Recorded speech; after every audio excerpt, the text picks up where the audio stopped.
net. Left and right, left and right, left and right.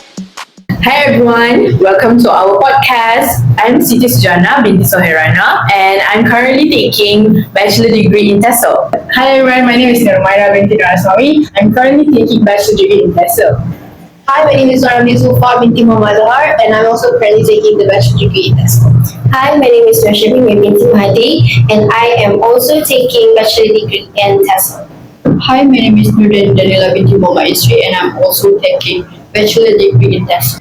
Okay, so today we're diving into a really important topic that affects not just students but Malaysia as a whole. That's right, we will be exploring the historical development of post-secondary education in Malaysia, and also we're going to touch about impact and also the challenges. As you all know, education is so crucial because it doesn't just train individuals for jobs and careers, but it also shapes the economy, society, and even our national identity as a whole. Exactly. So, by looking at the past and present, we can better understand that the direction Malaysian education system is heading. It's also helped us reflect on what's working and what still needs to be changed. So let's begin with the historical development of post-secondary education in Malaysia, starting from the colonial era all the way to the present. Okay, next we will look into the historical development of post-secondary education in Malaysia. So, post-secondary education in Malaysia can be traced back to the colonial era. One milestone was the establishment of Raffles College in Singapore in 1928. It was one of the earliest higher learning institutions for students in Malaysia and set the tone for academic training. Later, in 1962, the University of Malaya in Kuala Lumpur was founded as Malaysia's first official university. This was significant because it symbolized independence and gave Malaysians a local place to pursue higher education. And we also can't forget the Razak Report 1956 and the Education Act 1961. This provided the foundation for a national curriculum education system. They pushed for unity, standardized curriculum, and expanded opportunities for people across different state and ethnic backgrounds. Right, later in the 1970s, 1980s, Malaysia shifted its focus towards technical and vocational education. So the government established polytechnics, for instance, the Ungku Omar Polytechnic in Ipoh, Perak, and training colleges under the National Education Policy to produce skilled workers who could support rapid industrialization. And then by 1990s, the education landscape has expanded in terms of growth of private university, colleges, and also the training programs with other foreign institution. This gives students a more bigger chance for them to study locally or study abroad.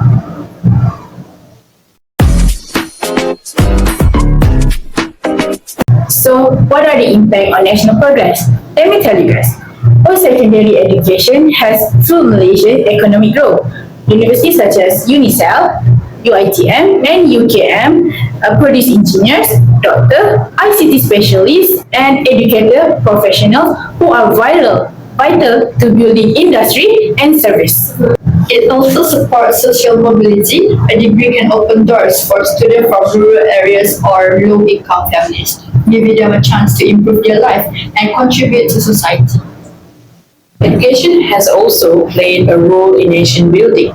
So universities are space where young people from different races, states meet and interact, share ideas, fostering unity in Malaysia's diverse society. For example, like us, we came from a different cultural background, we came from different states and places, but here we are sharing ideas and fostering unity in universities.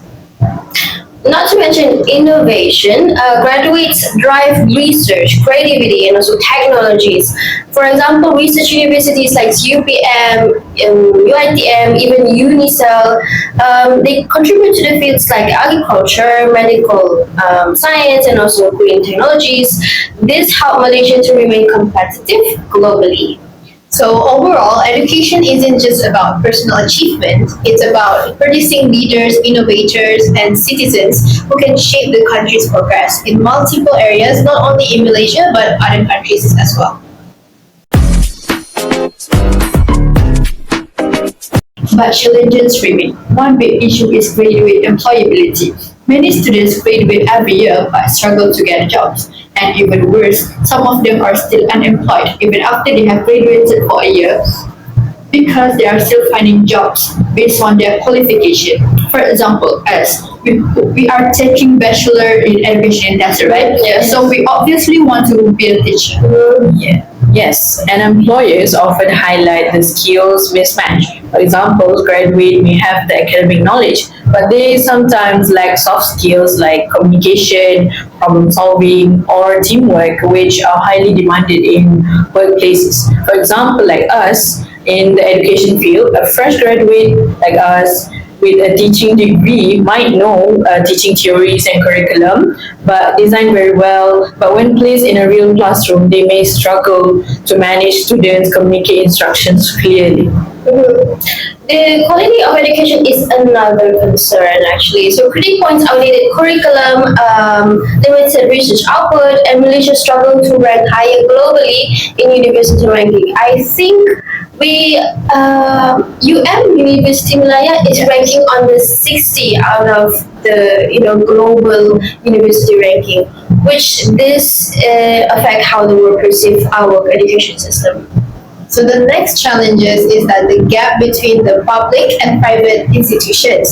So public universities are affordable but very competitive. So when we go to the public universities, there will be a lot of public universities that want straight A's as well. Not only you guys, but Yes. all of us want straight A. While private institutions are more accessible but often too costly for average families.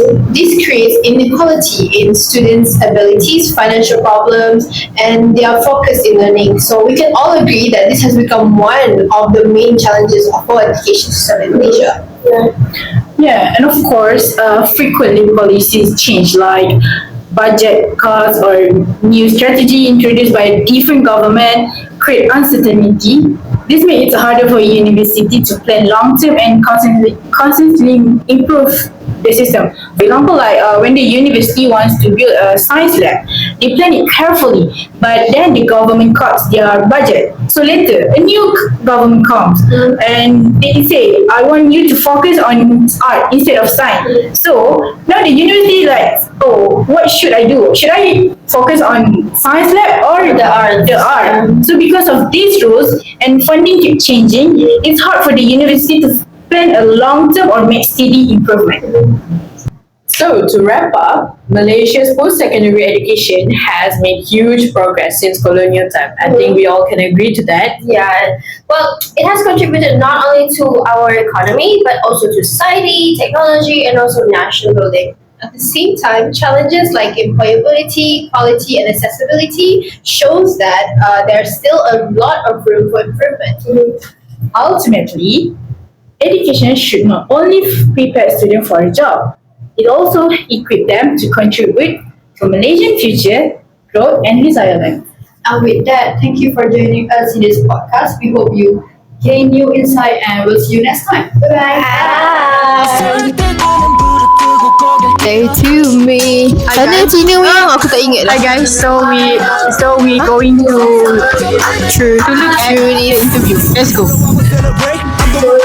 Shuni. Okay. So what is the color that starts with M? Other than blue. Me. Malaysia's post-secondary education has made huge progress in colonial times. I think we all can agree to that. What the hell? What rules next? I was like, Mustahils.